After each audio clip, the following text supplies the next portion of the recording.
ముందుగా యూట్యూబ్ ప్రేక్షకులకు నా యొక్క ధన్యవాదాలు.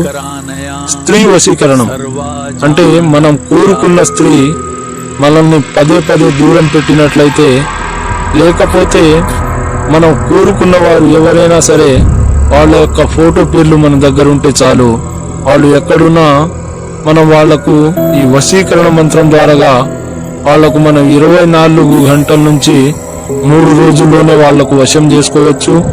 అలాగే మీకు భార్య భర్తల సమస్యలున్నా సరే, భార్య అక్రమ సంబంధాలు పెట్టుకొని భర్తను దూరం పెట్టినట్లయినా సరే, అలాగే భర్త అక్రమ సంబంధాలు పెట్టుకొని భార్యను దూరం పెట్టినట్లయితే వాళ్ళ మీద ఈ వశీకరణ పూజలు చేసి వాళ్ళు ఒకరినొకరు మంచిగా ఉండి జీవితకాలం కలిసి ఉండి వర్ధిల్లేటట్టు చేసేస్తాను. అలాగే ప్రేమికులున్నా సరే, చాలా రోజులు ఒకరినొకరు మనసు అందించుకొని దూరమై ఉన్నవారున్నా సరే, ఈ యొక్క ఫోటో పేర్ల ద్వారా వశీకరణ పూజలు చేసి వాళ్ళను 24 గంటల నుంచి 3 రోజుల్లోనే వశం చేయడం జరుగుతుంది. మీకు ఎలాంటి సమస్యలున్నా కానీ ఈ